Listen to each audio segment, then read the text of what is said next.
Hola y bienvenidos a un nuevo episodio de Y así les mató. Antes de empezar, les quiero agradecer muchísimo por escuchar mi podcast. De verdad que sin ustedes, obviamente no podría estar haciendo esto. Y si me quieren seguir apoyando o apoyarme un poquito más, la mejor forma de hacerlo puede ser suscribirse a los episodios extras en el Patreon o siguiéndome en redes sociales si todavía no me siguen, o suscribirse en el canal de YouTube o simplemente compartiendo el podcast con sus amigos y sus amigas. O también pueden comprar los productos que anuncio en el podcast. Y por el cumpleaños de Yam, además de que pueden hoy ir a probar el Patreon gratis por 7 días, les voy a dar a escoger un episodio de los que he sacado en Patreon para que ustedes lo puedan escuchar en el feed normal. Voy a estar haciendo un poll en Instagram, entonces pueden ir a votar. Voy a darles varios casos de los cuales pueden escoger y el que gane, dependiendo de cuál voten ustedes, pues ese es el que voy a sacar yo creo que la próxima semana para que ustedes lo escuchen. Entonces vayan a mi Instagram y voten y síganme y sí, pronto les va a llegar uno de los episodios exclusivos de Patreon al feed normal.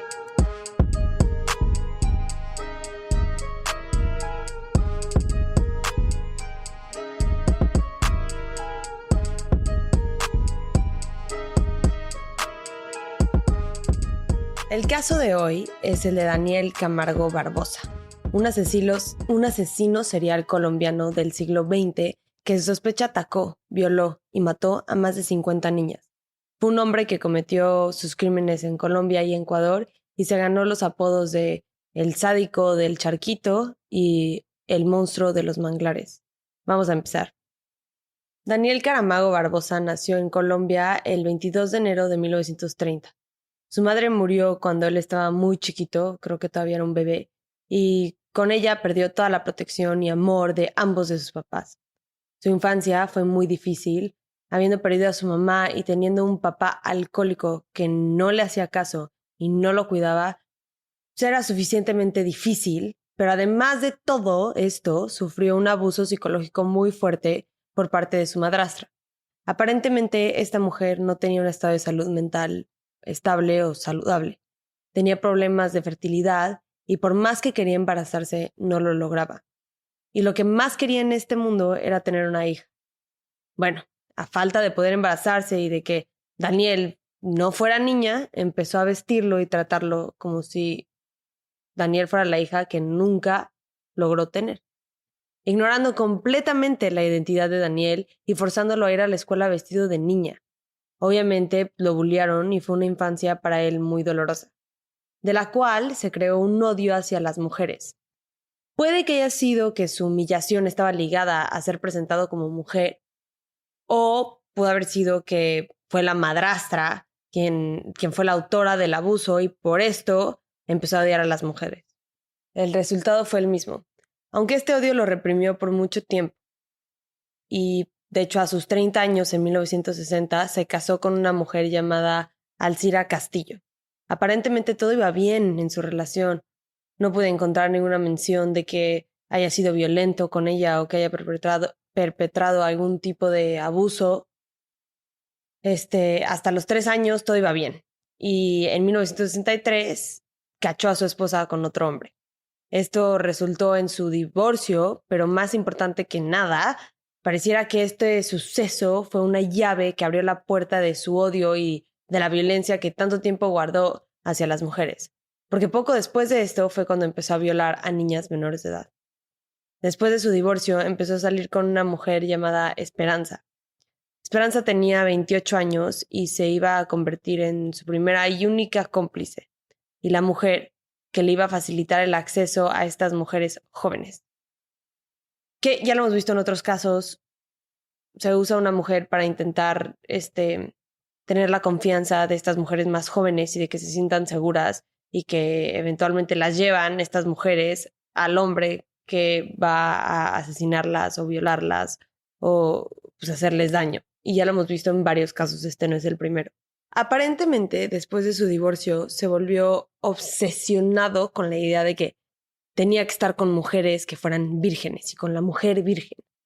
Esperanza le había prometido que ella nunca había tenido relaciones sexuales, cosa que era mentira y que terminó saliendo a la luz en algún punto de la relación.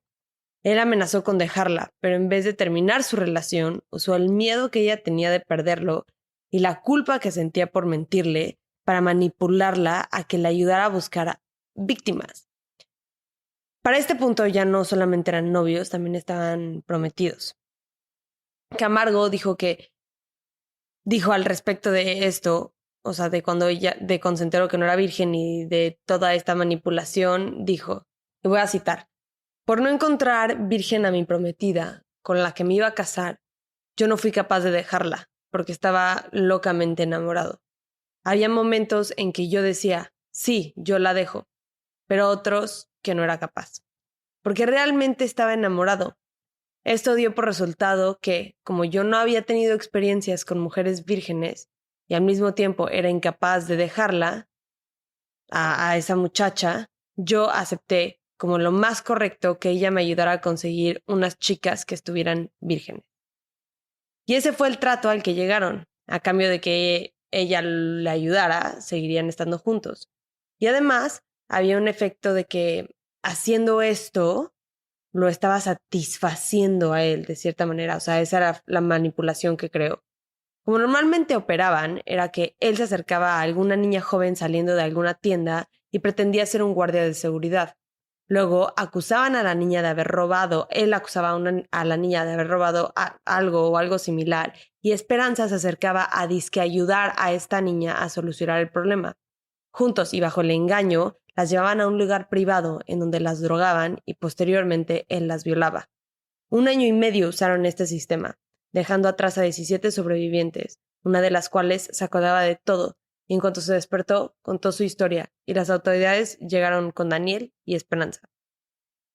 Por estas violaciones los sentenciaron a solamente 8 años, en diferentes prisiones, obviamente, y en ese tiempo su odio por las mujeres y hacia la sociedad fue creciendo. Y en vez de que este tiempo lo usara para arrepentirse, lo usó para planear la mejor manera de seguir violando a menores de edad sin ser descubierto. Y a la conclusión que llegó es que ahora tenía que matarla para no dejar testigos. Cuando salió, decidió mudarse a Brasil unos años, supongo que para escapar del odio que la sociedad le tenía, pero no estuvo ahí ni siquiera 1 año antes de que lo deportaran por su estatus migratorio. Regresó a Barranquilla, Colombia, en donde se dedicó a vender televisiones, hasta el 3 de mayo de 1974, cuando engañó a una niña llamada Yana Consuelo Jaramillo, de 9 años, a que lo ayudara. La llevó a un lugar apartado de cualquier persona y cualquier negocio, la violó y la mató. Pero no fue inteligente y dejó en la escena del crimen varios objetos que fácilmente fueron ligados a él, y lo capturaron. Por este asesinato le dieron 25 años de cárcel en un lugar llamado Gorgona, que ahora ya no está activa, pero era una prisión en una isla, un tipo de Alcatraz colombiano, que eventualmente cerró por las violaciones de derechos humanos que ocurrían dentro. La isla está a 25 kilómetros de la costa colombiana en el Pacífico, y el agua entre la tierra y la isla es habitada por muchos tiburones. Es prácticamente la misma historia que Alcatraz. Nunca nadie había escapado de Gorgona, al menos no con vida. Pero Camargo era un hombre inteligente y usó su encarcelamiento para estudiar muchas cosas, entre las cuales aprendió a leer el mar, las corrientes, el clima, y poco a poco fue armando su plan. En algunas fuentes dicen que hizo un tipo de canoa y la escondió de los guardias, y otros reportes dicen que solamente la encontró. Pero en 1984, tan solo habiendo cumplido 8 años en su condena, se escapó. Estuvo 3 días sin comida ni agua hasta que llegó a la costa de Ecuador. En Colombia lo buscaron. La verdad que muy poco, porque todos pensaron que seguramente se había muerto. O sea, si no por la deshidratación, porque se lo habían comido los tiburones. Entonces nadie lo buscó y lo declararon muerto rápidamente. Colombia estaba feliz de que este hombre ya no estuviera en este mundo, pero estaban equivocados, porque ahora Camargo estaba en un país nuevo, en donde podía empezar desde cero. Y ahora ya había aprendido qué no hacer para salirse con la suya, lo que lo hacía más peligroso que antes. Aparte de que todos pensaban que estaba muerto, nadie lo estaba buscando. Les quiero contar de un producto para todos los que usan maquillaje y bloqueador todos los días, que deberíamos hacer absolutamente todos y todas, o que solamente quieren cuidar su piel. Y es el desmaquillante regenerador de Argan de PAM México, es PAAM. Es un producto increíble que puedes usar para desmaquillarte. Simplemente aplicas unas gotitas en ojos y rostro y lo masajeas y lo retiras con agua o con una toalla húmeda. Y luego te puedes lavar la cara con otro jabón, que es lo que yo hago, que es para que se me quite todo por completo. Es una técnica que se llama doble lavado y funciona para la gente que usa mucho el maquillaje o que se está reaplicando el bloqueador muchas veces en el día, que deberíamos hacer todos, lo repito. Y es porque el bloqueador es muy difícil de quitar, al igual que el maquillaje. Y siempre el primer paso de esta técnica es un jabón o un desmaquillante a base de aceite como este, y funciona perfecto.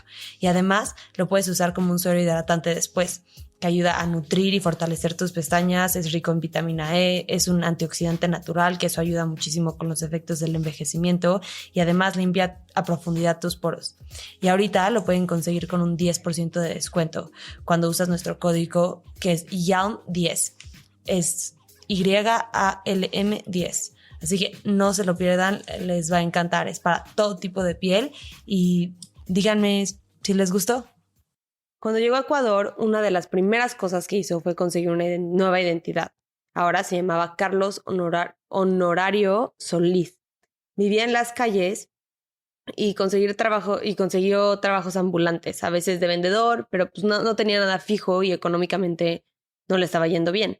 Pero creo que para este punto de su vida eso no era para nada importante, porque en su carrera criminal nunca había tenido tanto éxito y yo creo que ahí es en donde estaba poniendo todo su enfoque. Lo que hacía ahora es que paraba a niñas de entre 8 a 16 años y les decía que él era un extranjero y que trabajaba con la iglesia y que estaba buscando, que llevaba en uno de sus maletines unas plumas que eran para los pastores y las iglesias, y que tenía mucho dinero y que tenía que ir a recoger un dinero. Entonces necesitaba alguien que le enseñara la zona y que lo llevara porque él no conocía. Era tan manipulador que a veces hasta les lloraba a estas niñas y las hacía sentir mal. Era un genio en este tipo de manipulación y de ganarse la confianza de estas niñas, porque además no las amenazaba con nada. O sea, era como poco a poco se va ganando la confianza, se hacía ver vulnerable, se hacía ver débil ante estas niñas para que no se sintieran atacadas o sintieran miedo, y así es como se ganaba la confianza de estas mujeres, niñas más bien, porque casi todas eran menores de edad. Cuando se alejaban de la gente es cuando les proponía tener relaciones sexuales, que obviamente siempre acababan en violaciones. Luego las estrangulaba o apuñalaba, a veces con un machete, y dejaba los cuerpos en los alrededores de Guayaquil. La descomposición de los cuerpos era rápida por el calor y los animales, así que cuando encontraron los cadáveres no había mucha evidencia para seguir. Pero la comunidad de Guayaquil vivía con miedo, pensando que era un grupo de personas las que eran responsables, porque se les hacía imposible pensar que solamente un hombre había sido capaz de tantos asesinatos. La policía no sabía qué hacer. Había un pánico colectivo, pero no tenían nada de evidencia y decidieron traer a un psicólogo criminal para asesorarlos. El doctor Bonilla León ingenió una estrategia para que el asesino bajara sus defensas y con suerte cometiera un error. El plan era publicar 3 bocetos falsos de los sospechosos responsables. Una estrategia un poco riesgosa, en mi opinión, porque imagínate que te parezcas a alguno de los bocetos y tu familia cree que tienes algo que ver, o tus amigos, o la gente que te da empleo, y ahora ya estás tú en medio de estos bocetos falsos. O sea, yo creo que sí pueden llegar a tener un daño en las personas, pero quién sabe, también para que alguien sospeche de ti solamente porque te pareces una foto, puede que tengas algún historial violento o algo así. Entonces, no sé, pero se me hace una estrategia un poco riesgosa. Pero poco después de esto cometí un error, aunque no estoy muy segura de que haya sido gracias a la estrategia de la policía. Pero el 26 de febrero de 1986, en la noche, una patrulla estaba pasando por la avenida de Los Granados, cuando vieron a un hombre con aspecto sospechoso. Llevaba consigo 2 maletas, Cuando se acercaron a hablar con él, vieron dentro de una de las maletas ropa ensangrentada e inmediatamente lo llevaron a la estación a ser interrogado. La sangre le pertenecía a una niña de 9 años llamada Elizabeth Telpes. Acababa de violarla y asesinarla cuando lo interceptaron por casualidad. Las primeras declaraciones de Camargo se fueron desmoronando poco a poco, empezando porque encontraron su identidad verdadera y pudieron ver su historial y que se había fugado de su sentencia del asesinato de una menor de edad en Colombia. Otra parte de su declaración que después fue desmentida es que implicó a Jaime Rodríguez y Jorge Chávez, y por lo que entendí de varios reportes y documentos oficiales es que la policía puso un poco de presión para que implicara más personas, porque no creían que él había sido capaz de tantos asesinatos sin haber pedido ayuda, al menos en algunos. Porque además, pues no era un hombre amenazante, o sea, tenía 55 años, era flaquito y medía 1,65, lo que mido yo. O sea, que no era un hombre que imponía físicamente. Y la policía pues estaban necios de que había sido más personas quienes habían formado parte del crimen, ignorando la opinión del doctor Bonilla de que por la manera en la que se hicieron los crímenes, esto a fuerza había sido él solo, porque era muy específico la manera en la que se hacía. No parecía que habían sido muchas personas, pero la policía completamente ignoró su opinión. Y Camargo hasta luego, él mismo admitió que había sido él solo, pero por alguna razón esto fue ignorado, porque los primeros cargos oficiales en su contra fueron 29 homicidios que había cometido en complicidad con los hombres que les mencioné y 6 otros homicidios que había cometido él solo. Pero el único juicio que se hizo fue por el asesinato de Elizabeth, la última víctima. La razón por la cual no metieron el asesinato de las 29 mujeres es porque no tenían evidencia de los supuestos cómplices. Pero tenían mucha evidencia de que había sido él solo, porque además de esto, en el juicio, Camargo los llevó a muchísimas otras víctimas, a 71 cuerpos de mujeres, todas mujeres. Pero eran tantos cuerpos y tanta evidencia que se iban a demorar demasiado tiempo en recolectar todo. Entonces dijeron, pues bueno, primero vamos a hacer el juicio contra Elizabeth. Así que el caso más seguro era el de Elizabeth, por el cual le dieron la sentencia máxima. Y agárrense, porque a mí me choqueó esto. Su sentencia máxima fue de 16 años. 16 años por violar y asesinar a una niña de 9 años. Así era la ley en ese entonces. Con lo que nos quedamos es que lo sentenciaron por el asesinato de Elizabeth. Pero están seguros que fue el autor de por lo menos 71, o uno de los autores de por lo menos 71. Pero realmente se sospecha que el número puede llegar a más de 150 y que realmente no tienen ninguna evidencia de que alguien más estuvo involucrado más que él. Para mí, esto no es justicia. No es justicia la sentencia de 16 años, para empezar. Pero además de esto, solo le hacen justicia bajo la ley a una de las víctimas, no más. Y por lo que yo entiendo, los otros asesinatos no se estaban investigando, o al menos no había récord de que se estuvieran investigando, ningún papeleo y procesando en algún tipo de corte, o que habían algunos documentos legales, no hay. Estuvo privado de su libertad desde el 13 de octubre de 1987 hasta noviembre de 1994, cuando fue asesinado por Giovanni Arcesio Noguera Jaramillo, el familiar de una de sus víctimas. Y me encantaría para este caso poder nombrar a todas sus víctimas que claramente fueron olvidadas por la justicia y por los medios de comunicación, porque no pude encontrar sus nombres. Los únicos nombres que encontré ya se los mencioné en este episodio. Daniel Camargo es el único nombre que nunca se va a perder en esta historia, y eso me parece muy, muy triste. Gracias por escuchar este episodio de Y así les mató. Este jueves sale la segunda parte del episodio del asesino del Zodíaco, así que no se lo pierdan, está en el Patreon. Y ahí nos vemos. Y no se les olvide ir al Instagram, es Yalm Podcast, YALM Podcast. Así que ahí va a estar para que voten y pronto escuchen algún episodio que, híjole, les querían escuchar, pero solamente no han ido al Patreon a escucharlo. Así que voten y ahí nos vemos. Bye.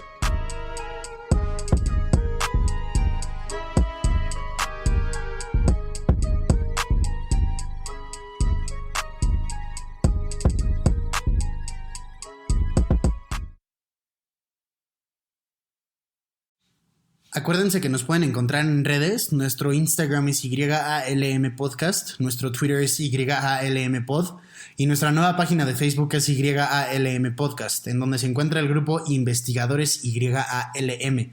En este grupo vamos a estar teniendo discusiones respecto a los casos que vemos semana con semana, así que ahí lo pueden checar. Gracias, bye.